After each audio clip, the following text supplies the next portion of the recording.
செடிகள் எல்லாம் ஒரு கூட்டம் போடுது. அங்க கூட்டம் போட்ட பொழுது, யாரை ராஜாவாக தேர்ந்தெடுப்பது, யார் நம்மை ஆளுவது என்று சொல்லி ஒரு பெரிய ஒரு கூட்டம் நடக்கு. அந்த கூட்டத்தின் நடுவுல எல்லா செடியும், ஒரு சில செடியெல்லாம் சொல்லுது, என் கொழுமையை விட்டு நான் என்ன பண்ண மாட்டேன், வரமாட்டேன். அப்போ ஒரு செடி மாத்திரம் கூப்பிடுது, என் கீழே வந்துருங்க, என் அண்டர்ல வந்துருங்க. 9ஆம் வசனத்தை வாசிக்கும் பொழுது ரொம்ப நல்லா இருக்கும். அதற்கு ஒலிவ மரம், தேவர்களும் மனுஷரும் புகழ்கிற எண்ணிலுள்ள என் கொழுமையை நான் விட்டு மரங்களை அரசால போவேனோ என்றது. அப்போ முள்ளுள்ள அந்த மரம் கேட்டுச்சு, முள் மரம் கேட்டுச்சு. அந்த வசனத்தை வாசிங்க. அப்பொழுது மரங்கள் எல்லாம், 14ஆம் வசனம், அப்பொழுது மரங்கள் எல்லாம் முச்செடியை பார்த்து, நீ வந்து எங்களுக்கு ராஜாவா இரு என்றது. கர்த்தருக்கு ஸ்தோத்திரம். அப்ப என்ன நடக்குன்னா, அதற்கு முச்செடி மரங்களை பார்த்து சொல்லுச்சு, நீங்கள் என்னை உங்களுக்கு ராஜாவாக அபிஷேகம் பண்ணுகிறது மெய்யானால் என் நிழலில் வந்தடையுங்கள். அல்லேலூயா. முள்ளோட நிழல்ல போய் இருக்க முடியுமா? பக்கத்துல பார்த்து கேளுங்க, முள்ளோட நிழல்ல இருக்க முடியுமா? யாருன்னா முச்செடி நிழல்ல போவீங்களா? போவே மாட்டோம். ஆமா, எப்படியாவது அந்த கை காலில் ஏதாவது கீறல் வந்து, ஏதாவது குத்திட்டு ரத்தம் வரும், ஏதாவது பிரச்சனை வரும். அல்லேலூயா. கர்த்தருக்கு மகிமை உண்டாகட்டும். எனக்கு அன்பானவர்களே, முள்ளை கர்த்தர் உண்டாக்கவில்லை. முள் என்கிறது ஒரு கவலை, உலக கவலை, ஐஸ்வர்யத்தின் மயக்கம் என்று ஆண்டவர் சொல்லுகிறத நம்ம இங்க பார்க்கிறோம் இல்லையா? ஆண்டவர் உவமையா சொல்றாரு இல்லையா? முள்ளுள்ள இடங்கள் அது என்ன பண்ணுது? வசனத்தை நறுக்கி போட்டுரும். கர்த்தருக்கு ஸ்தோத்திரம். வளர்ச்சி இல்லாம பண்ணிரும். அதனுடைய அர்த்தம் என்ன தெரியுமா? உலக கவலை, ஐஸ்வர்யத்தின் மயக்கம். எனக்கு அன்பானவர்களே, இப்படிப்பட்ட என் நிழலிலே வந்தடையுங்கள், இல்லாவிட்டால் முச்செடியில் இருந்து அக்கினி புறப்பட்டு லெபனோனின் கேதுரு மரங்களை பட்சிக்க கடவது என்றான். ஹல்லேலூயா. ரொம்ப ஆச்சரியம். ஆனா ஆண்டவருடைய நிழல் தான் நமக்கு நிரந்தரமானது. கரங்களை உயர்த்தி ஒரு ஆமென் சொல்லுங்க. 91ஆம் சங்கீதத்துல சொல்லுகிறது, உன்னதமானவருடைய மறைவும் சர்வ வல்லவருடைய நிழலும். ஒரு ஆமென் சொல்லுங்க. ஆமா, ஆண்ட வேதம் அழகா சொல்லுது, சர்வவருடைய நிழல்ல நீங்களும் நானும் வந்தோம்னா அது முள்ளா இருக்காது, அது உனக்கு ஆசீர்வாதமாக இருக்கும். கரங்களை உயர்த்தி ஒரு ஆமென் சொல்லுங்க. இப்போ வேதத்துல சில மனிதர்கள் இருக்க வேண்டிய இடத்தை விட்டுட்டு சில செடிகள் கீழாக போய் உக்காடுறாங்க. அவங்களுடைய அனுபவங்களை தான் நான் பேச போறேன் இன்னைக்கு. அவங்களுடைய அனுபவங்களை கர்த்தர் இதை எனக்கு ரொம்ப அழகா சொல்லி கொடுத்தாரு. இந்த சொல்லி கொடுத்த இந்த வார்த்தை உண்மையாவே எனக்கு மிகுந்த ஆசீர்வாதத்தை கொடுத்தது. 1 ராஜாக்கள் 13ஆம் அதிகாரம் 14ஆம் வசனத்திலே வாசிக்கலாம். 1 Kings chapter 13 verse 14 படிங்க. தேவனுடைய மனுஷனை தொடர்ந்து போய் ஒரு கர்வாலி மரத்தின் கீழ் உட்கார்ந்திருக்கிற அவனை கண்டு. இவன் யார்? இவன் தேவனுடைய மனுஷன். இவனை கர்த்தர் ஒரு செய்தி கொடுத்து அனுப்புறாரு. யாருக்குன்னா, யெரொபெயாம் ராஜாவுக்கு ஒரு செய்தியை கொடுக்கணும்னு சொல்லி, கவனிங்க, ஒரு செய்தியை கொடுத்து அனுப்புகிறார். என்ன செய்தினா, ஒரு பெரிய பிரச்சனையை நீ சந்திக்க போற, அந்த பிரச்சனையிலிருந்து ஆண்டவர் உன்னை பாதுகாக்க விரும்புகிறார், நீ தேவனிடத்துல திரும்பு. அல்லேலூயா. ஆமா, இவன் பெரிய ஒரு காரியத்தை பண்ண போறான். என்னன்னா, பலிபீடத்தை என்ன பண்ண போறான்னா, அந்நிய தேவர்களுக்கு பலியிட போறான். ஆண்டவருடைய பலிபீடத்தின் மேல என்னத்தை பலியிட போறான்? அந்நிய தேவர்களுக்கு பலியிட போறான். கர்த்தருக்கு ஸ்தோத்திரம். 3ஆம் வசனத்துல வாசிக்கிற பொழுது பலிபீடம் வெடிக்கும். இத சொல்லிட்டு போறான். 1-2 வசனங்களை வாசிங்களேன். முதல்ல 1-2 வசனம். நிற்கையில் இதோ வார்த்தையின்படியே பெத்தேலுக்கு வந்து அந்த பலிபீடத்தை நோக்கி, பலிபீடமே பலிபீடமே, இதோ தாவீதின் வம்சத்திலே யோசியா என்னும் பேருள்ள ஒரு குமாரன் பிறப்பான். அவன்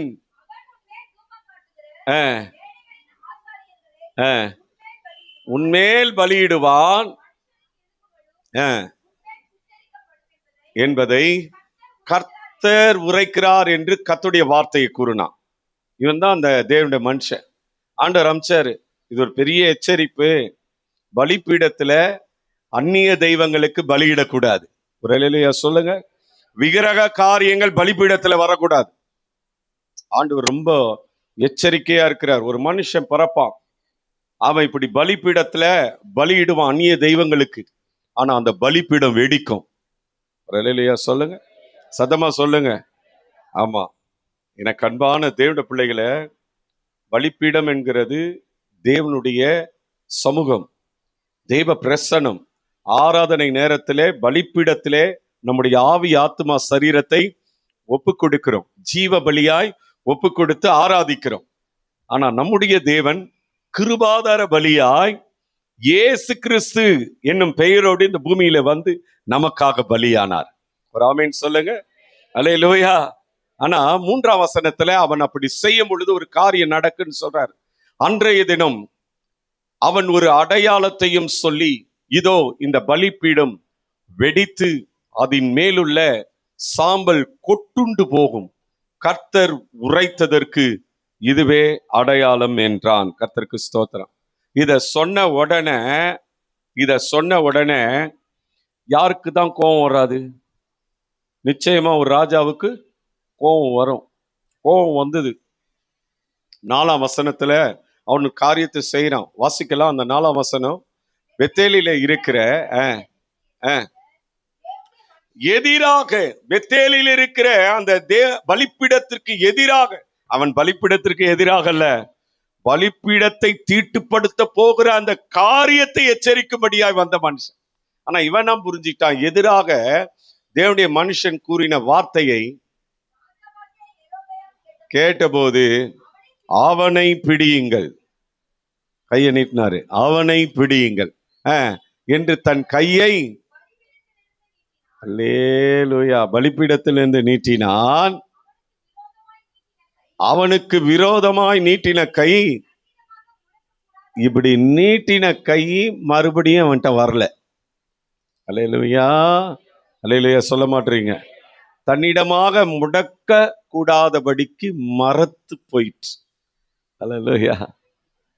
நான் ஒன்று சொல்றேன். ஆண்டவர் ஒரு மனுஷனை அனுப்புறார், ஒரு ஊழியக்காரனை அனுப்புறார், ஒரு தீர்க்கதரிசி அனுப்புறார், ஒரு தேவனுடைய மனுஷனை அனுப்புறார்.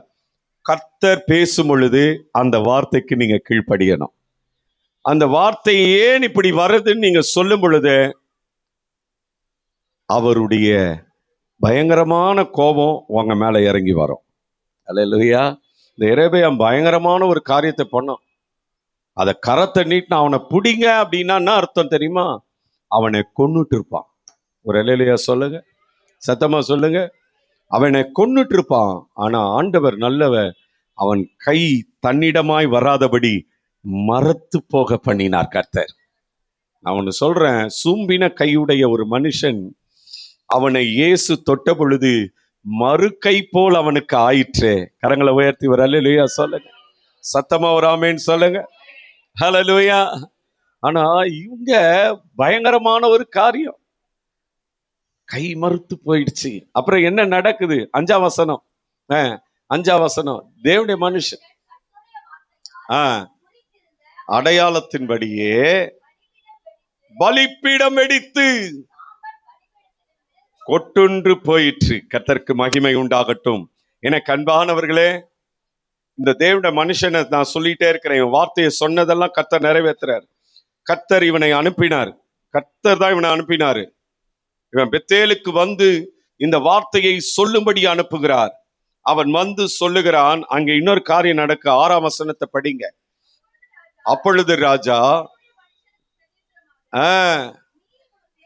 நீ உன் தேவனாகிய கர்த்தருடைய சமூகத்தை நோக்கி என்ன வேண்டிக் கொண்டு,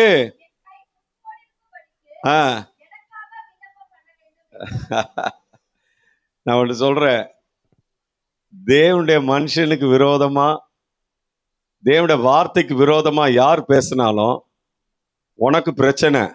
ஆனா அந்த பிரச்சனையை தீர எந்த தேவ மனுஷனுக்கு விரோதமா நீ பேசினியோ அந்த மனுஷன் ஜெபம் பண்ணும் போது தான் உனக்கு அற்புதம் நடக்கும்.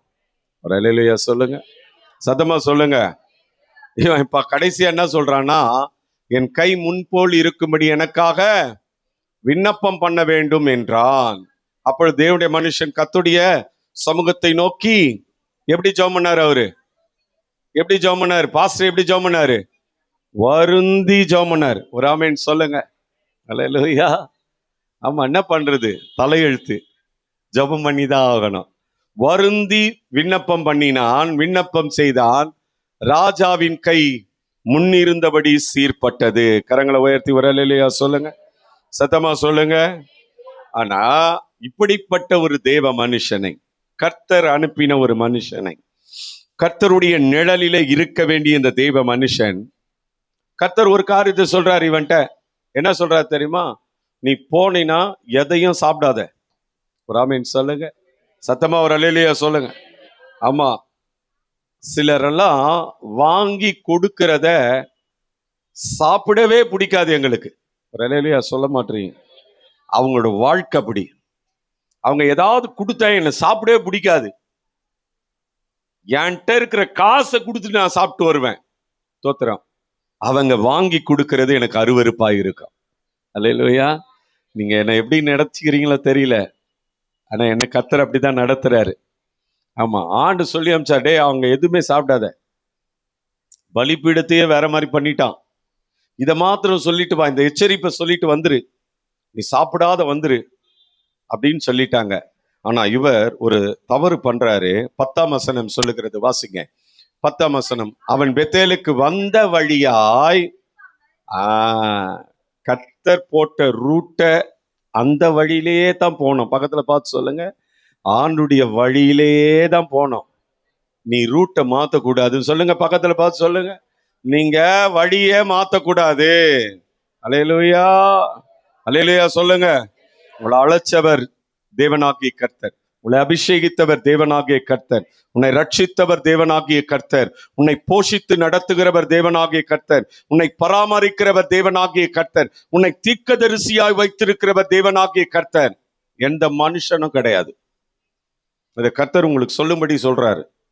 எந்த மனுஷனும் கிடையாது. இவன் என்ன பண்ணிட்டான்? வந்த வழிய போகாம வேற வழியா போயிட்டான். அல்லேலூயா. ஆமா, வேதம் அழகா சொல்லுது, வேறு வழியாய் நடக்கிறவர்கள் கிறிஸ்துவின் சிலுவைக்கு பகைஞ்சராயிட்டாங்க. அல்லேலூயா. வேறு விதமாய் நடக்கிறாங்க. கர்த்தருக்கு வேறு வழியே போயிட்டான். Right, okay. 14ஆம் வசனம், 14ஆம் வசனம். தேவனுடைய மனுஷனை ஒரு கள தீர்க்கதரிசி அந்த ஊர்ல இருக்கிறான். அவங்க பிள்ளைங்க இங்க வந்து பார்த்தாங்க, இந்த அற்புதம்லாம் நடக்கு. அவர் சொன்னார், பலிப்பீடம் வெடித்து சாம்பல் கொட்டுண்டு போகும்னு சொன்னாரு. சொன்ன உடனே ராஜா உடனே அவனை பிடிங்கானாரு. அவர் கை நின்று போச்சு. தோத்திரம். அவர் கை மறுத்து போச்சு. உடனே அந்த தீர்க்கதரிசி வருந்தி ஜெபிக்கிறார். அற்புதம் நடந்துருச்சு. பழைய மாதிரி அவன் கை சீர்பட்டு விட்டது. கர்த்தருக்கு ஸ்தோத்திரம். இதை அவங்க அப்பாட்ட சொல்றாங்க அவங்க பிள்ளைங்க போய். அவன் பேரே கள தீர்க்கதரிசி. நல்லா கவனிங்க. இந்த உலகத்துல சபையில கூட கிழவிகள் பேச்சு அதிகமா இருக்கு, கட்டுக்கதைகள் அதிகமா இருக்கு, வசனம் குறைந்து விட்டது. அல்லேலூயா, அல்லேலூயா. ரொம்ப ஆச்சரியம், எனக்கு ரொம்ப பிடிச்சது இது.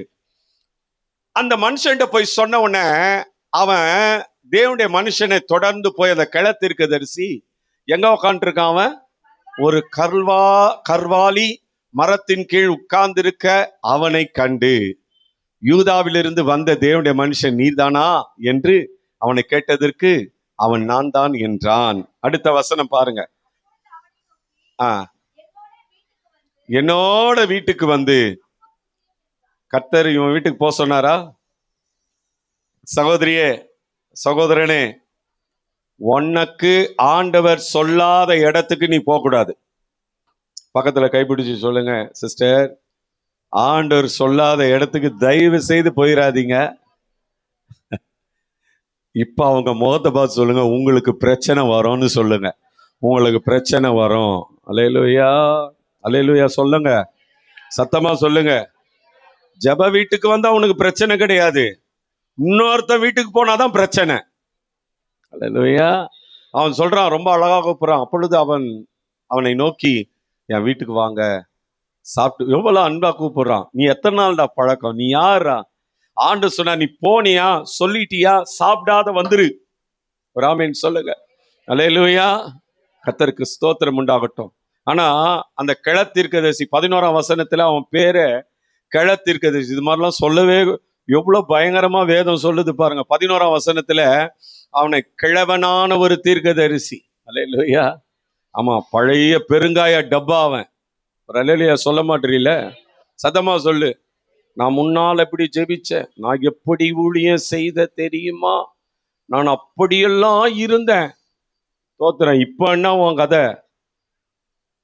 நீ இப்ப எப்படி இருக்கிற சொல்லுங்க. முதல்ல உன் ஜெபம் எப்படி இருந்தது, இப்போ உன் ஜெபம் எப்படி இருக்கு? முதல்ல உன் வேத வாசிப்பு எப்படி இருந்தது, இப்போ உன் வேத வாசிப்பு எப்படி இருக்கு? முதல்ல கர்த்தர் சொன்னதெல்லாம் கரெக்டா செய்வ, நீ இப்ப எப்படி இருக்கிற? அப்படிப்பட்ட ஒரு ஆள் வரான். நல்லா கேட்டுக்கோங்க. ஒயிட் அண்ட் ஒயிட்ல தான் வருவான். பைபிள் அக்கல்ல வச்சுன்னு வருவான். ஆண்டவர் தாமா உன் வீட்டை காட்டினாருன்னுவான். அல்லேலூயா. நீ இட்டுன்னு போய் உடனே, இவரும் ஊழியக்கார் தானே, இவரும் இயேசுநாதர் புள்ள தானே அப்படின்னு சொல்லி வீட்டில் இருக்கிறதெல்லாம் சாப்பிட கொடுத்து அவனுக்கு காணிக்க கொடுத்து அமிச்சவுடனே அவன் கையை வைக்கும் பொழுது உன் மேல ஒரு சாபம் வந்து அமருகிறது. நான் சொல்றேன், இதை உங்களுக்கு நடந்த சம்பவம். ஒரு வாலிப மகள், ஒயிட் அண்ட் ஒயிட்ல தான் இருப்பா அந்த பொண்ணு. கல்யாணம் ஆகாதவோ ஸ்லிப்பர் கூட போட்டு நடக்க மாட்டா, வெறும் காலில் தான் நடப்பா. அவ்வளோ பக்தி வைராக்கியம் உள்ள மகள். புளியாந்தோப்புல ஒரு பெரிய வீடு அவங்களது. பால்காருன்னா அவ்வளோ ஃபேமஸ் அந்த வீடு. ஆனா ஒரு நாள் அந்த மகளுக்கு பேய் பிடிச்சிச்சு. எனக்கு ரொம்ப ஆச்சரியம். ஒருத்தர் சொன்னாங்க, அந்த பொண்ணுக்கு பேய் பிடிச்சிக்கிச்சு. அந்த பொண்ணுக்கா பேய் பிடிச்சிச்சின்னு கேட்டேன். ஆமாங்க, நாங்கெல்லாம் வாலிபருங்க. நாங்க ஒரு சிஸ்டர்கிட்ட இப்படி பேசிட்டு இருக்கும் போது அவங்க அங்க போய் நின்றுடுவாங்க. அந்த அம்மா, அந்த பொண்ணு அவ்வளோ ஒரு ஆண்டவருக்காக வைராக்கியம் பாராட்டி நின்னாங்க. பேய் பிடிச்சிக்கிச்சு. நாங்க போயிட்டு உபவாசம் பண்ணி ஜெபிக்கிறோம். அசிங்கமா பேசுது, கெட்ட வார்த்தையில பேசுது. சாத்தா கெட்ட வார்த்தையில பேசுறான். இப்ப பக்கத்துல இருக்கிறவங்கள பார்த்து கைப்பிடி சொல்லுங்க, நீங்க ஏதாவது அசிங்கமா பேசினாவே உங்களுக்கு பேய் பிடிச்சினுக்குதுன்னு அர்த்தம். பக்கத்துல கைப்பிடிச்சு சொல்லு. சொல்லுமா, தைரியமா சொல்லு, நான் சொன்னேன்னு சொல்லு. ஆமா, நீ அசிங்கமா பேசினா, கெட்ட வார்த்தை பேசினா உன்னை பேய் பிடிச்சினுக்குதுன்னு அர்த்தம். அல்லேலூயா, அல்லேலூயா. ஆமாங்க, அந்நிய பாஷை பேசினா பரிசுத்த ஆவியானவர் நிறைவா இருக்கிறாருன்னு அர்த்தம். ரைட்டா? ஆனா அசுத்த வார்த்தைகளை பேசுனா அவன் யார் தான் உன்னை ஆட்கொள்றது? அசுத்தாவி கிரியை தான். அந்த பொண்ணுக்கு போய் ஜெபம் பண்றோம், காலையில இருந்து சாயங்காலம் வரைக்கும் போராடுறோம், ஜெபம் பண்றோம். ஆண்டு சொன்னாரு, இது ஒளியின் தூதன் வேஷம் தரித்த ஆவி. இயேசு சொன்னாரு ஒரு இடத்துல, சாத்தான் வானத்திலிருந்து மின்னலை போல விழுகிறதை காண்கிறேன்னு சொன்னாரு. சொன்ன உடனே அவன் அங்கேயே விழுந்தான். அதே போல கர்த்தர் அந்த மகளை சுகமாக்கினார், விடுதலை ஆக்கினார். விடுதலை ஆன உடனே அந்த அம்மா அப்படியே கூனி குறுகி வெக்கப்படுது. நான் சொன்னேன், என்ன பிரச்சனை ஆச்சு? ஊழியக்காரன்னு ஒருத்தர் வந்தார் எங்க வீட்டுக்கு, என் தலையில கை வச்சு தீர்க்க தரிசனம் சொன்னாரு. அதுக்கப்புறம் நான் கெட்ட வார்த்தை பேச ஆரம்பிச்சிட்டேன்னுச்சு. ஒரு அல்லேலூயா சொல்லுங்க, சத்தமா சொல்லுங்க. எந்த ஒரு மனுஷனையும் தயவு செய்து நம்பாதீங்க. உங்களுக்காக கொடுக்கப்பட்ட ஊழியக்காரன் தான் உங்களுக்கு உத்தரவாதம், உங்கள் ஆத்துமாவுக்கு உத்தரவாதம். ஒரு அல்லேலூயா சொல்லுங்க, சத்தமா சொல்லுங்க. தேவனுடைய வசனத்துக்கு மாறா எந்த காரியமும் நடக்கக்கூடாது உங்க வாழ்க்கையில. பாருங்க, இவன் வந்தா அழகா சாப்பிடலான்னு சொல்லி கூட்டிட்டு போயிட்டான். வாசிங்க அந்த வசனத்தை. 14ஆம் வசனத்துல 24 25 படிங்க. 24 25. வழியிலே ஒரு சிங்கம் அவனுக்கு எதிர்பட்டு அவனை கொன்னுருச்சு. அவன் எங்க உக்காந்துதான் தெரியுமா? கர்த்தருடைய நிழல்ல இல்லாம கர்வாலி மரத்தின் கீழே உட்கார்ந்திருந்தான். அந்த அனுபவம் மிகுந்த வேதனை. அல்லேலூயா. ஒரு சிங்கம் அவனை கொண்டு போட்டது. அவன் பிரேதம் வழியிலே கிடந்தது. கழுதை அதன் அண்டையிலே நின்றது, சிங்கமும் நின்றது, பிரேத தண்டையிலே நின்றது. அவனை கொன்னு போட்டது அவனை சாப்பிட்றதுக்கு இல்ல, ஆண்டவருடைய வார்த்தை அவன் கீழ்ப்படியாமற் போனான். சிங்கம் அவனை கொண்டு போட்டது. கொண்டு போட்டு அங்கேயே நிக்குது. கழுதையை கூட அடிக்கலாம்ல, கழுதையையும் அது கொண்டு போடல, கழுதையும் அங்குதான் நிற்கிறது. அல்லேலூயா. 25ஆம் வசனம் வாசிங்க.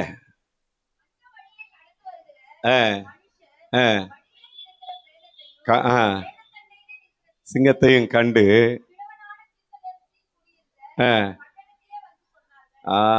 மறுபடியும் யாருக்கிட்ட தான் சொல்றாங்க?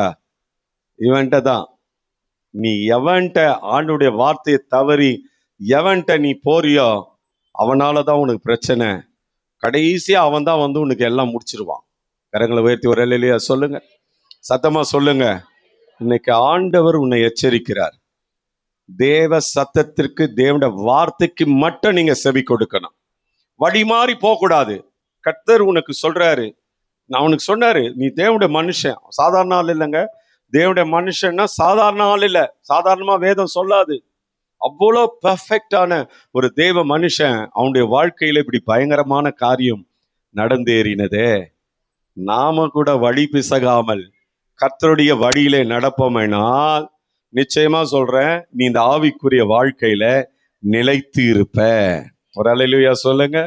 ஆமா, ஆண்டவர் உன்னை அற்புதமா நடத்துவார். கர்வாலி மரத்தின் கீழே இந்த வேதனையான அனுபவம், கர்த்தர் ஒரு அடையாளம் சொன்னாரு, ஆனா அந்த அடையாளம் விட்டு போயிருச்சு. அந்த அடையாளத்தை சொன்னவன் இந்த தேவ மனுஷன்தான். ஆனா அந்த பெரிய அடையாளத்தை சொன்னவன் இழந்து போய்விட்டான். அல்லேலூயா, அல்லேலூயா. இரண்டாவதாக இன்னொரு காரியத்தை வாசிக்கலாம். 1 ராஜாக்கள் 19ஆம் அதிகாரம் 2ஆம் வசனம். 1 ராஜாக்கள் 19ஆம் அதிகாரம் 2ஆம் வசனம் வாசிக்கலாம். அப்பொழுது எசேபேல் எலியாவினிடத்தில் ஆள் அனுப்பி, அவர்களில் ஒவ்வொருவனுடைய பிராணனுக்கு செய்யப்பட்டது போல நான் நாளை நேரத்தில் அவங்க சாமிகளை சொல்லுது, என் சாமியெல்லாம் அதுக்கு சரியாகவும் என்று சொல்ல சொன்னால். இயேசுபேல் எலியாவை மிரட்டுறா. பக்கத்துல பார்த்து சொல்லுங்க, யார் மிரட்டினாலும் பயப்படாதீங்க, தேவன் உங்களுக்கு துணையா இருக்கிறார். அல்லேலூயா. யார் உங்களுக்கு என்ன சொன்னாலும் பயப்படாதீங்க. கவனிங்க, எசபேல் ஒரே முறை சொன்னான், ஆனா கர்த்தர் 4 முறை அவனோட பேசுறாரு. எலியாவோட எத்தனை முறை பேசுறாருங்க? 4 முறை. அவன் ஒரு முறை தான் அவனை பயமுறுத்தினான். அதையே பிடிச்சிக்கிட்டு நீ உக்காண்டு இருக்கிற. ஆனா 4 முறை உனக்கு சொல்றாரு கர்த்தர். அல்லேலூயா. உன்னை பலப்படுத்தும்படி, உன்னை அதுல இருந்து வெளியே கொண்டு வரும்படி கர்த்தர் உனக்கு சொல்றாரு.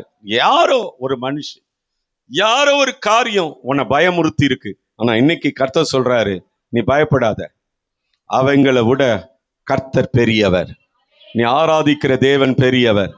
அவங்க சொல்றாங்க, நீ எப்படி வாழ்ந்துருவ பார்க்கலாம், நான் உன்னை முடிச்சிருவேன், உன் கதையை க்ளோஸ் பண்ணிடுவேன்னு நினைக்கிறாங்க.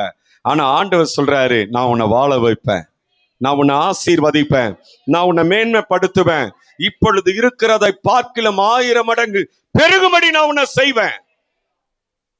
பக்கத்துல பார்த்து சொல்லுங்க, ஏசபேலுடைய மிரட்டல் உருட்டலுக்கு பயப்படாதீங்க, யெகோவாவுடைய தைரியம் உங்களோட இருக்கு. அல்லேலூயா. யெகோவா தேவனுடைய தைரியம் உங்களோட இருக்கு. ஆண்டு சொல்ற, பயப்படாத. இன்னைக்கு கர்த்தர் சிலரோட பேசுறாருன்றது மட்டும் நான் உணர்றேன், என் ஆவியில நான் உணர்றேன். கர்த்தருக்கு மகிமை உண்டாகட்டும். 4ஆம் வசனத்துல வாசிக்கிறோம் இவ்வளோ காரியத்தை. 18ஆம் அதிகாரத்துல ஒரு பெரிய எழுப்புதல், 19ஆம் அதிகாரத்துல ஒரு பெரிய பயம். தோத்திரம். எழுப்புதல் வீரர் என்ன ஆயிட்டாரு? ஒடுங்கி போயிட்டார். 4ஆம் வசனம் வாசிங்க. அவன் வனாந்திரத்துல ஒரு நாள் பிரயாணம் போய் ஒரு சூர செடியின் கீழே உட்காந்துக்கிட்டார். உட்கார்ந்து என்ன சொல்றாரு? எவ்வளவு பேருக்கு வாழ்வு கொடுத்த ஒரு தீர்க்கதரிசி என்ன சொல்லிட்டாரு? நான் செத்துற போறேன். அல்லேலூயா. எவ்வளவு பேருக்கு இயேசுவை பத்தி நான் சொல்லியிருக்கிறேன்னு. இயேசு வாழ்வு தருகிறாரு, என்ன வாழ வச்சாரு, ஏசாமி தான் உண்மையான கடவுள்னா சொல்றோம். ஆனா உனக்கு பிரச்சனைன்னு வரும்போது நீங்க என்ன சொல்றீங்க? நான் ஏன் வாழணும், செத்துட்டா நல்லா இருக்கும்ன்றீங்க. அல்லேலூயா, அல்லேலூயா சொல்லுங்க. நீங்க சாகறதுக்கா தேவன் விரும்புறாரு? சாகரனுடைய சாவை கர்த்தர் என்ன பண்ணல, விரும்பல. ஏன்னா உனக்காக இயேசு மரித்தார். உனக்காக இயேசு மரணத்தை ஜெயித்து உயிரோடு எழுந்தார். உனக்காக இயேசு மீண்டும் வரப்போகிறார். அதற்கு முன்பதாக தேவன் ஆவியானவராய் நம்மோடு கூட இருக்கிறார். கரங்களை தட்டி ஆண்டவருக்கு நன்றி சொல்லுங்க. இவர் என்ன சொல்லிட்டாரு, நான் சாக வேண்டும் என்று கோரிக்கை. போதும் கர்த்தாவே, கோரி போதும் கர்த்தாவே, என் ஆத்துமாவை எடுத்துக்கொள்ளும், நான் பிதாக்களை பார்க்கிலும். அல்லேலூயா. இது எப்போ தெரியுமா ஆண்டவருக்கு? தீர்க்கதரிசியா இருந்தா கூட அவன் நல்லவன் அல்ல, தேவன் ஒருவர் தான் நல்லவர். கரங்களை உயர்த்தி ஒரு அல்லேலூயா சொல்லுங்க. ஆமா, எந்த மனுஷனும் நல்லவன் அல்ல, எந்த மனுஷனும் பொய்யன். என் மனக்கலக்கத்திலே நான் சொல்லுகிறேன். தாவீது சொல்றாரு, எந்த மனுஷனும் பொய்யன். ஆமா, இங்க சொல்றாரு, நான் நல்லவன் அல்ல. இயேசு கிறிஸ்து விட்ட ஒரு மனுஷன் வந்து சொன்னான். என்ன சொன்னான் சொல்லுங்க? நல்ல போதகரே. நான் அதுக்கு இயேசு என்ன சொன்னார்? வா வாப்பா வாப்பா, எவனுமே சொல்லப்பா அந்த உலகத்துல என்ன வந்து, நீ எதாப்பா சொன்ன, வாப்பா உனக்கு பரலோகத்துல தனி இடம்பா அப்படின்னு சொன்னாரா? இல்ல. நீ என்னை நல்லவன் எப்படி சொல்லுவ? தேவனை தவிர நல்லவன் ஒருவனும் இல்லையே. அல்லேலூயா. அவன் சொல்றான், நான் நல்லவன் இல்லப்பா. ஆமாப்பா, நீ நல்லவன் இல்லப்பா, அதனால தான்ப்பா இப்ப பயந்து போய் உன் ஜீவனுக்காக என்ன பண்ற, சூர செடி கீழே. அல்லேலூயா. சூர செடியின் அனுபவம் எப்படியெல்லாம் ஒரு மனுஷனை வாட்டி வதைக்கிறது பாருங்க. ஆண்டவர் விடல. முதல் முறை கர்த்தர் எழுப்புறாரு. 5ஆம் வசனம், முதல் முறை, நீ என்ன சோர்ந்து போய் என்ன பயந்தாலும் கர்த்தர் உன்னை பலப்படுத்தும்படி விரும்புகிறார். இந்த ஆராதனையில தேவன் உன்னை பலப்படுத்துறாரு. நீ பயப்படாத. நீ யாரும், நல்லா கேட்டுக்கோங்க, உன் சரீரத்தை கொல்லுகிற மனுஷருக்கு பயப்படாதீங்க. உன் சரீரத்தையும் உன் ஆத்துமாவையும் நரகத்திலே கொல்ல வல்லவருக்கே நீங்க பயப்படணும். அல்லேலூயா. மிஞ்சி மிஞ்சி போனா உயிரை எடுத்துருவாங்களா? எடுத்துக்கோ, தோத்திரம். இயேசுவுக்காக மரிச்சு போலாம். ஒரு ரவி செத்தானா 1,00,000 ரவி எழும்பானே.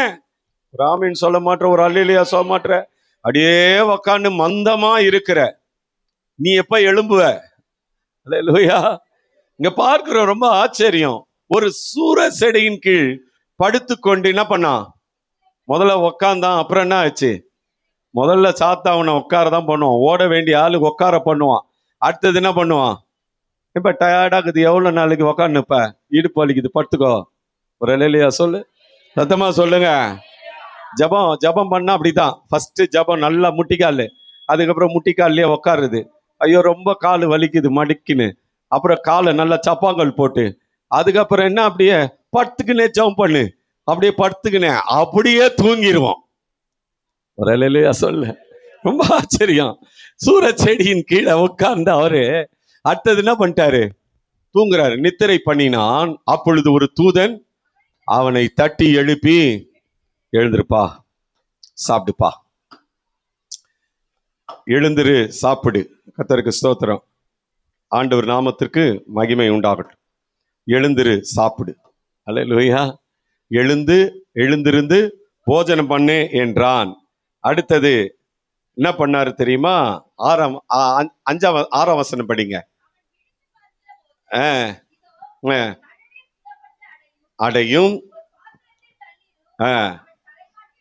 இருந்தது, எழுந்து புசித்து குடித்து. அல்லேலூயா. அருமையான ஊழியக்காரங்க. அல்லேலூயா. தின்னுட்டு தூங்குறதுக்காக உன்னை கர்த்தர் அழைச்சாரு. அல்லேலூயா சொல்ல மாட்டேன். சிலெல்லாம் சுவிட்ச் ஆஃப் பண்ணிட்டு தூங்குவான். தோத்திரம். அல்லேலூயா. எப்படியோ தெரியும் அவனுக்கு இவனுங்க எழுப்புவானுங்க காலையிலன்னு. அல்லேலூயா. சிலர்லாம் ரொம்ப சாதுரியம் எடுத்து பிரைஸ் தி லார்ட், அல்லேலூயா, அல்லேலூயா, தோத்திரம். அல்லேலூயா. கவனிங்க, ரொம்ப ஆச்சரியம். எழுந்து சாப்பிட்டாரு, படுத்துக்கிட்டாரு. 7ஆம் வசனம் போங்க. இரண்டாவது முறை கர்த்தருடைய தூதன் திரும்ப 2ஆம் தரம் வந்து அவனை தட்டி எழுப்புறாரு. எழுந்திருந்து சாப்பிடுப்பா. பக்கத்துல பார்த்து சொல்லுங்க, எவ்வளோ நல்ல ஆண்டவர் இல்ல. ஒன்றும் ஊழியம் செய்யலைன்னா கூட சாப்பாடு கொடுக்குறாரு. அல்லேலூயா. ஆமா, சாப்பிட்டு சாப்பிட்டு நம்ம அப்படியே ஆண்டவருக்கு எதுவுமே செய்யாத இருக்கிறோம்னா, நம்மளை மாதிரி நன்றி கெட்டவங்க யாருமே கிடையாது. அல்லேலூயா. நன்றி அறியாதவர்களும் துரோகிகளுக்கும் நன்மை செய்கிறாராம். ஒரு நாளாவது ஒருத்தருக்கு இயேசுவை பத்தி சொல்லலைன்னா, உங்களை மாதிரி என்ன மாதிரி நன்றி கெட்டவங்க யாருமே கிடையாது. அல்லேலூயா சொல்லு. உன்னை பாதுகாக்கிறாரு, உனக்கு சாப்பாடு கொடுக்கிறாரு, உன்னை உட கொடுக்கிறாரு, உன் சத்துருக்களுக்கு முன்னாலெல்லாம் உன்னை கம்பீரமா வச்சிருக்கிறாரு, தலை நிமிர்ந்து நடக்க பண்ணுகிறாருன்னா சும்மா கிடையாது தேவன். அல்லேலூயா. ஆமா, ரொம்ப ஆச்சரியம். 2வது முறை எழுப்பி சொல்றாருப்பா, தட்டி எழுப்பி சாப்பிடுப்பா, நீ பண்ண வேண்டிய பிரயாணம். அவனுடைய தரிசனத்தை பேசுறாரு. முதல் முறை கொடுத்தாரு, சாப்பிட்டான், படுத்துக்கிட்டான். 2வது முறை சொன்னாரு, இவனுக்கு மறுபடியும் தரிசனத்தை என்ன பண்ணோம், ஞாபகப்படுத்தணும். கவனிங்க, பக்கத்துல கைப்பிடிச்சு சொல்லுங்க, நீ எதுக்காக அழைக்கப்பட்டன்றத இன்னைக்கு ஆண்டவர் ஞாபகப்படுத்துறாரு உனக்கு. அல்லேலூயா. உன்னை எதுக்காக ரட்சித்தார்ன்றத உனக்கு ஞாபகப்படுத்துறாரு. ஆமா, ஆண்டவர் ரொம்ப நல்லவர். ஆமா, நீ பண்ண வேண்டிய பிரயாணம் வெகு தூரம். நீ ரொம்ப தொலைவு நடக்கணும்ப்பா, ரொம்ப ஊழியம் நிறைய இருக்குதுப்பா உனக்கு. அப்படிதான் அர்த்தம். அது உனக்கு நிறைய, உனக்காக வைக்கப்பட்ட அந்த ஊழிய பாதை, ஊழிய நாட்கள் நிறைய இருக்குப்பா. நீ பண்ண வேண்டிய பிரயாணம் வெகு தூரம். அடுத்த வசனம் பாருங்க. அப்பொழுது அவன் எழுந்திருந்து புசித்து குடித்து அந்த போஜனத்தின் பலத்தினால் 40 நாள் இரவு பகல் கர்த்தருடைய பர்வேதம், கர்த்தர் தரிசனமான அந்த ஓரேப் என்கிற பர்வதம் மட்டும் அவன் நடந்து போனான். மூன்றாவது ஒரு காரியம், 9ஆம் வசனத்தை வாசிங்க. சூரச்செடி முஞ்சவன எங்க போயிட்டாரு? அல்லேலூயா. எங்க தங்கிட்டாருமா? கெபிக்குள். நேரா போனவுன தோத்திரம், நேரா வீட்டுக்குள்ள போயிடணும். அல்லேலூயா. என்ன சாப்பாடு இன்னைக்கு? என்ன சாப்பாடு? சரி, சோத்திரம், ரொம்ப நல்ல சாப்பாடு, தோத்திரம். சாப்பிட்டோமா? தோத்திரம். அப்படியே உண்ட மயக்கம், தொண்டனுக்கம். அல்லேலூயா. ஏன் தெரியுமா? தொண்டையில நீ கத்தி வைக்கல, அதனாலதான் உனக்கு தூக்கம் வருது. அல்லேலூயா. பட்னி பசியா இருந்தீங்கன்னா உனக்கு தூக்கமே வராது. பரண்டு படுத்துட்டு கர்த்தருடைய சித்தத்தை செய்வேன். கரங்களை உயர்த்தி வர அல்லேலூயா சொல்லுங்க. நான் உங்களோட பேசுறது தேவன் எனக்கு சொல்லி கொடுத்தாரு, இதை பேச சொல்லி. ஆனா யாருக்குன்னு தெரியாது. கர்த்தர் இன்றைக்கு சிலரோட கர்த்தர் தனிப்பட்ட முறையில பேசுகிறார் என்பதை நான் ஆவியில உணர்கிறேன். அல்லேலூயா. அங்கே வந்து கர்த்தர் கேட்கிறார். என்ன கேட்கிறாருன்னா, வாசிங்க. கெபிக்குள் போய் தங்கினான். முதல்ல உட்கார்ந்தான், அடுத்தது படுத்துக்கினான், இப்ப போய் என்ன பண்றான்? அங்க தங்குறான். போடுங்க. இதோ கர்த்தருடைய வார்த்தை அவனுக்கு உண்டாகி, தூதனெல்லாம் பார்த்தாரு.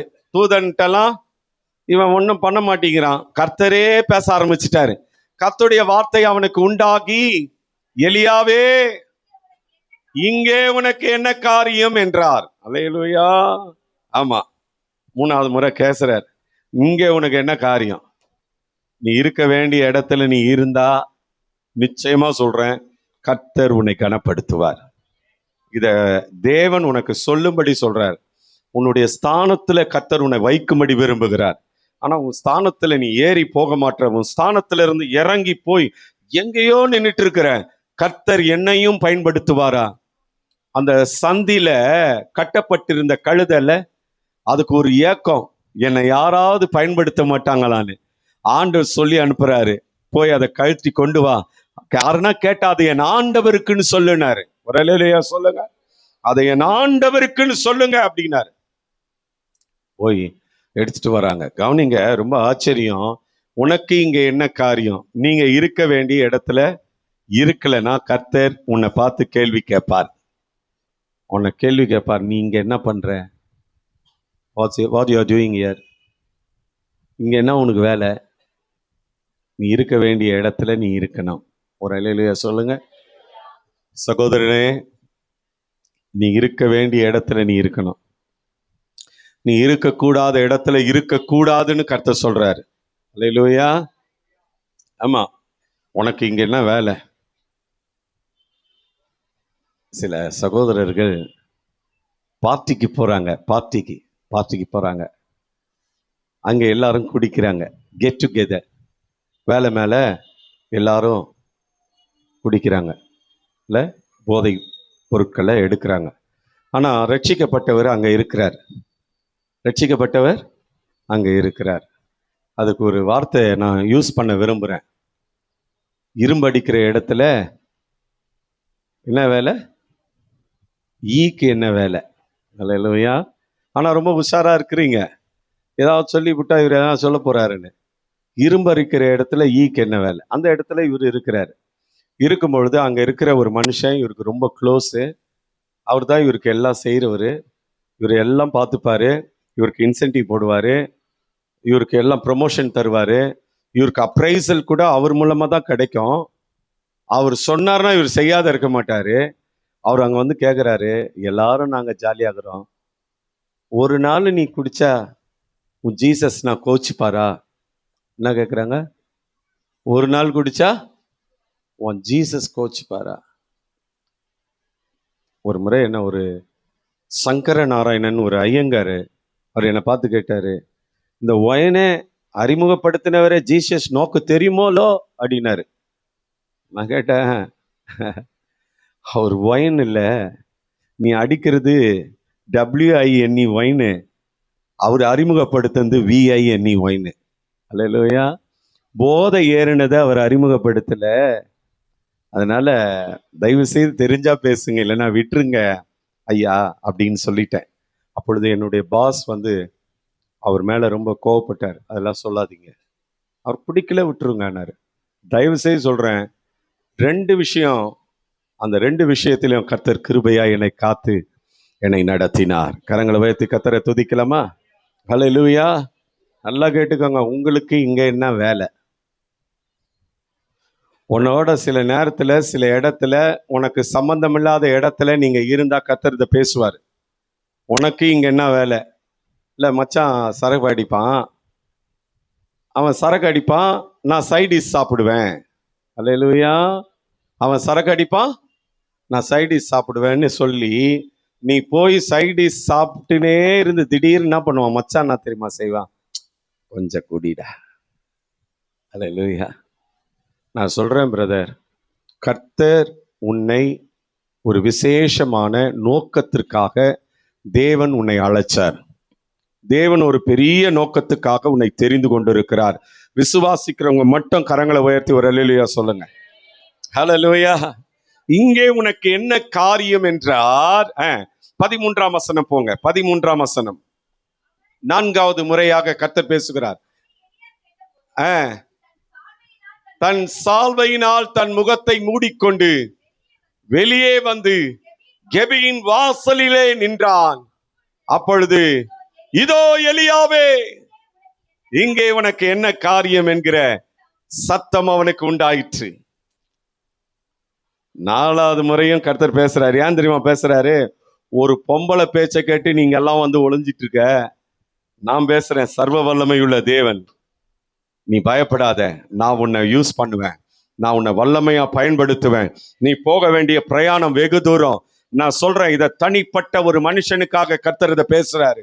தனிப்பட்ட ஒரு மனுஷிக்காக கர்த்தர் இதை பேசுறாரு. ஹல்லேலூயா, ஹல்லேலூயா. நடந்தது என்ன தெரியுமா? ஆண்டவர் அவன் என்ன சொல்றான் தெரியுமா? நான் ஒருவன் மாத்திரம் மீந்திருக்கிறேன். நான் சொல்றேன், பக்கத்துல இருக்கிறவங்களை கைப்பிடிச்சு சொல்லுங்க, நம்முடைய எண்ணம் தேவனுடைய எண்ணம் அல்ல. அல்லேலூயா. நம்ம நினைவுனா தானா நான் தான் கஷ்டப்பட்டுக்கிறேன், நான் தான் வேதனைப்பட்டுக்கிறேன், நான் தான் ஏசாமி ஏத்துக்குன்னு நான் இவ்வளோ கஷ்டமா அனுபவிக்கிறேன். இல்ல, ஆண்டவர் இன்னைக்கு சொல்றாரு, பாகாலுக்கு முடங்காத 7000 தீர்க்கதரிசிகளை நான் வச்சிருக்கிறேன்றாரு. கரங்களை தட்டி ஆண்டவருக்கு நன்றி சொல்லுங்க. ஹல்லேலூயா. எலியாவே போதும்னு சொல்றேன். உனக்கு சூறை செடியின் கீழுள்ள அனுபவத்தை விட சர்வ வல்லமையுள்ள தேவனுடைய அனுபவம் உனக்கு பெரிதாய் இருக்க வேண்டும். கரங்களை உயர்த்தி ஆண்டவருக்கு நன்றி சொல்லலாமா? ஒரு 5 நிமிஷத்துல நான் முடிக்கிறேன். 3வதாக ஒரு அனுபவம், யோவான் 1ஆம் அதிகாரம் 48 வாசிக்கலாம். யோவான் 1 வாசிங்க. அதற்கு நாத்தான்வேல், நீர் என்னை எப்படி அறிவீர் என்றான். இயேசு அவனை நோக்கி, பிலிப்பு உன்னை அழைக்க, அதாவது என்ன தெரியுமா, பிலிப்புனால நீங்க வந்தன்ல, பிலிப்பு அழைக்கிறதற்கு முன்னே அத்திமரத்தின் கீழ் இருக்கும் பொழுது நான் உன்னை கண்டேன் என்கிறார். அல்லேலூயா. உன் தாயின் கருவிலே உன்னை கண்டேன். அல்லேலூயா. அவயவங்களிலே ஒன்றும் இல்லாதிருக்கும் போது நான் உன்னை பார்த்தேன், என் கண்கள் உன்னை கண்டது. இங்க சொல்றாரு, நாத்தானை பார்த்து சொல்றாரு, நீ அத்தி மரத்தின் கீழே இருக்கும் பொழுது நான் உன்னை பார்த்துட்டேன்பா அப்படின்றாரு. பிலிப்பு ஒரு வார்த்தையை சொல்றாரு. 45 ஒரு வார்த்தையை சொல்றாரு. இவர்கிட்ட வாசிக்கலாம் அந்த வசனத்தை. நாத்தான்ட்ட ஒரு வார்த்தை சொல்றாரு. பிலிப்பு 45 வாசிங்க.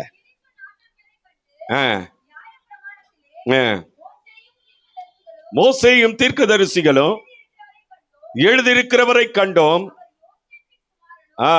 நாசரேத்தூரானுமாகிய இயேசுவே என்றான். கர்த்தருக்கு ஸ்தோத்திரம். அதற்கு நாத்தான் ஒரு வார்த்தை கேட்கிறார்.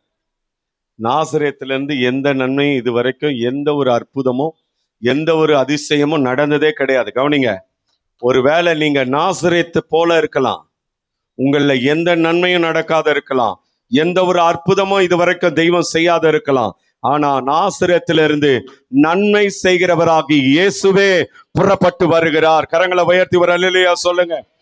வாழ்க்கையில இது வரைக்கும் என் வாழ்க்கையில நான் சந்தோஷப்படல, என் வாழ்க்கையில நான் சமாதானமா இல்ல, என் வாழ்க்கையில ஒரு அடி ஏறினா 10 அடி நான் இறங்கி போறேன் அப்படின்னு சொல்ற உங்க வாழ்க்கையில ஒரு நன்மை செய்கிற ஆண்டவர் உங்களுக்காக இருக்கிறார். யாருக்கெல்லாம் சந்தோஷம்? நன்மை செய்கிற ஆண்டவர். அதுக்கு அவர் கேட்கிறாரு, நாத்தான் கேட்கிறாரு, நாசரேத்திலிருந்து யாதொரு நன்மை உண்டாக கூடுமா என்றான். அதற்கு பிலிப்பு ஒரு வார்த்தை சொல்றாரு, வந்து பாருடா. எல்லாரும் பக்கத்துல பார்த்து சொல்லுங்க, வந்து பாருங்க. எத்தனை பேர் இந்த சபைக்கு வர்றதுக்கு மற்றவங்களை கூப்பிடுறீங்க? நீங்க வந்து பாருங்க. உங்க பிரச்சனையே தீரல, நம்ம பிரச்சனையே தீரல. நானே 1008 பிரச்சனையோட தான் இங்க வரேன். நம்ம போய் இன்னொருத்தருக்கு என்ன சொல்றது? அல்லேலூயா, அல்லேலூயா. வந்து பாருன்றான். வந்து பார்க்கும் போதுதான் தெரியுது, இவர் நாத்தானை அந்த அத்திமரத்தின் கீழேயே பார்த்துட்டாரு. கரங்களை உயர்த்தி வர அல்லேலூயா சொல்லுங்க. உடனே நாத்தான் சொல்லுவார், ஒரு வார்த்தை சொல்லுவார். என்ன சொல்லுவார் தெரியுமா? வாசிங்க. இயேசு நாத்தான் தம்மிடத்தில் வர கண்டு அவனை பார்த்து ஒரு வார்த்தை சொல்றாரு, உத்தம இஸ்ரவேலன், கபடற்ற. ரொம்ப அழகான வார்த்தை, நல்லா கேட்டுக்கோங்க தேவ பிள்ளைங்க, நல்லா கவனிங்க. கபடற்ற உத்தம இஸ்ரவேலன். ஆண்டவர் இன்னைக்கு நம்மகிட்ட பேசுறாரு. தேவனுடைய பிள்ளைகளுக்கு ஒரு நல்ல குணம் இருக்கணும். உள்ளத்துல என்ன இருக்கோ அத வாயில பேசிடணும். உள்ளத்துல ஒண்ணு வச்சுக்கிட்டு வாயில ஒண்ணு பேசக்கூடாது. கவனிங்க, சிலரெல்லாம் பயங்கரமான ஆட்கள், நல்லா பேசுவாங்க, நல்லா இருக்கீங்களான்னுவாங்க, போன உடனே சொல்லுவாங்க பயங்கரமான ஆளு, சாதாரண ஆள் நினைக்காது பிதர். அல்லேலூயா. அவங்க எதிரிலேயே சொல்லலாம், நீங்க பயங்கரமான ஆளு, சாதாரண ஆளுன்னு நான் உங்களை நினைக்கலன்னு சொன்னா நல்லது. அது கபடற்ற இஸ்ரவேலன். ஒரு ஆமென் சொல்லுங்க. அல்லேலூயா. ஆமா, ஆண்டவர் இன்னைக்கு நம்மளை பார்த்து சொல்ற வார்த்தை, அவனை பார்த்து சொல்றாரு, கபடற்ற உத்தம இஸ்ரவேலன். நல்லா கேட்டுக்கோங்க. உத்தம என்னன்னா வார்த்தையின்படி நடக்கிறவன், பிரமாணத்தின்படி நடக்கிறவன், மோசேயுடைய பிரமாணத்தை அப்படியே கைப்பிடிக்கிறவன். ஒரு ஆமென் சொல்லுங்க. அல்லேலூயா. ஆமா, கபடற்றவன் நான் தான் தெரியுமா, இருதயத்துல எதையும் வஞ்சனையாய் வைத்து வாயிலே அப்படியே இனிமையாய் பேசுகிறவன் கிடையாது. அதனால்தான் ஆண்டவர் அவனை நேசிச்சார். எல்லாம் வலது கரத்தை உயர்த்தி சொல்லுங்க, ஆண்டவரே என் இருதயம் கூட கபடற்ற இருதயமா இருக்கணும். நல்லா சொல்லுங்க, கபடற்ற உத்தம இஸ்ரவேலனாய் நான் இருக்கணும் ஆண்டவரே. அல்லேலூயா. சில சொல்லுவாங்க, அதுக்கு எதுவும் சூதுவாது தெரியாது அப்படின்னா என்ன அர்த்தம்னா, நல்ல ஆளுன்னு அர்த்தம். எதையும் மனசுல வச்சுக்க தெரியாது. அதுக்கு நம்ம ஊர்ல ஒரு பேரு ஓட்டவாயி. ஒரு அல்லேலூயா சொல்லுங்க. ஓட்ட வாயி வாட்டைய வாயி. இந்த ஓட்ட வாயி எதையும் மனசுல வச்சு சொல்லிரும், எதுவா இருந்தாலும் சொல்லிரும். அல்லேலூயா. ஆமா, சிலரெல்லாம் அப்படியே முழுங்குவாங்க. அந்த முழு பூசணிக்காவை சாப்பாடுல மறைச்சிருவாங்க. அல்லேலூயா. அப்படியே முழுங்குவாங்க. மௌனமா இருக்கிறவர்களே, வேதம் கேக்குது, நீங்கள் மெய்யாய் நீதியை பேசுவீங்களா கேக்குது. அல்லேலூயா. ஆமா, சிலர் சொல்லுவாங்க பாருங்க, படபடான்னு பேசிடுறாங்க பாருங்க, அவங்கள நம்ம நம்பலாம். ஆனா மனசுல ஒண்ணு வச்சுக்கின்னு வாயில ஒண்ணு பேசுவாங்க பாருங்க. இல்ல, வீட்டுக்காரர் கூட என்ன சொல்லுவாங்க, எதிரில் வந்தவனே, வாங்க, இன்னும் ரொம்ப டயர்டாக்குறீங்க, சாப்பிடுங்க. பின்னால சொல்லுவாங்க, என் வீட்டுக்காரர் மாதிரி மோசமானவன் யாரும் நான் பார்த்தது இல்லைக்கா. ஒரு அல்லேலூயா சொல்லுங்க, சத்தமா சொல்லுங்க. அல்லேலூயா. கபடுங்க, அதெல்லாம் கபடு. கபடு. இத இல்லாத ஒரு மனுஷனை தான் கர்த்தர் பார்த்தார். ஒரு ஆமேன் சொல்லுங்க. அத்தி மரத்தின் கீழ் அவனை பார்த்தாரு. நான் தாழ்மையா விசுவாசிக்கிறேன், நம்முடைய கர்மேல் கிறிஸ்டியன் சர்ச்சில் இருக்கிற பிள்ளைகள், சகோதர சகோதரிகள் கபடற்றவர்களாக இருப்பீர்கள் என்று நான் நம்புறேன். கரங்களை உயர்த்தி ஒரு அல்லேலூயா சொல்லுங்க, சத்தமா ஒரு அல்லேலூயா சொல்லுங்க. ஆமா, அவர் சொல்றாரு. அடுத்தது வாசிங்க, அந்த வசனத்தை வாசிங்க அப்படியே. படிங்க. 49ஆம் வசனம் போங்க. 49ஆம் வசனம். அதற்கு நாத்தான்வேல், ரபி, நீ தேவனுடைய குமாரன். என்ன சொல்லிட்டான்? நீ தேவனுடைய குமாரன். அல்லேலூயா. நீதான் மேசியா. அல்லேலூயா. ரபி, போதகரே. தெரிஞ்சு போச்சா அவனுக்கு, இவர் தாண்டா போதகர். நம்ம வாழ்க்கையை சொல்லிட்டாரு பாரு. அல்லேலூயா. நீதான் போதகரப்பா, நீதான் தேவனுடைய குமாரனப்பா, நீதான் யூதா கோத்திரத்துல பிறக்க போகிற அந்த ராஜா, நீர்தான் ஆண்டவரே, நீ இஸ்ரவேலின் ராஜாப்பா. அல்லேலூயா. கர்த்தருக்கு மகிமை உண்டாகட்டும். அடுத்த வசனம் சொல்லுவார் பாருங்க, அழகா சொல்லுவார். முடிச்சிடுறேன் நானு. இயேசு அவனுக்கு பிரதியுத்தரமாக, அத்திமரத்தின் கீழே உன்னை கண்டேன் என்று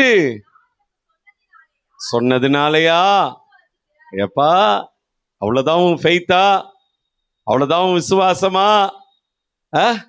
நிறைய பேருடைய விசுவாசம் அப்படிதான் இருக்கு. அதுக்கப்புறம் சொல்றாரு, வாக்கு பண்றாரு, இதிலும் பெரிதானவைகளை காண்பாய். எத்தனை பேருக்கு இந்த இந்த நன்மை, இந்த வார்த்தை ஆண்டவர் கொடுக்கிறாருன்னு விசுவாசிக்கிறீங்க? இதிலும் பெரிதானவைகளை நீ காண்பாய், வானம் திறக்கப்படுகிறதை நீ காண்பாய், பரிசுத்த ஆவியானவர் புறாவை போல ரூபம் கொண்டு இறங்குகிறதை நீ பார்ப்ப, இதிலும் பெரிதானவைகளை நீ பார்ப்ப, உன்னை அதிசயங்களை காண பண்ணுவார். அல்லேலூயா. யாருக்கெல்லாம் சந்தோஷம்? யாருடைய கீழே இருக்கணும் நம்ம? இல்ல, உன்னதமானவருடைய மறைவும் சர்வவருடைய நிழலின் கீழே தான் இருக்கணும். ஒரு ஆமேன் சொல்லுங்க. கர்த்தருக்கு மகிமை உண்டாகட்டும். பாருங்க, பாவம் தேவனுடைய மனுஷன் கர்வாலி மரத்தின் கீழே அந்த அனுபவம், அவருடைய ஊழியம் நாசமா போச்சு. கர்வாலி மரத்து கீழே உட்காராதீங்க.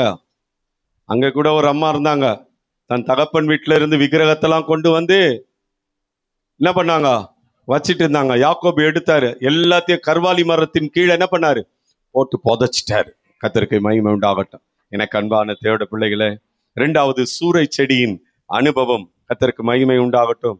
ஆண்டவர் எலியாவை பார்த்தாரு, நீ இந்த ஊழியத்திற்கு சரிப்பட்டு வரல, செத்துருவன் சொல்ற, இதுக்கு மேல உனக்கு இந்த ஊழியம் இல்ல, வேற ஒருத்தருக்கு கொடுக்குறேன்னு சொல்றாரு. அல்லேலூயா.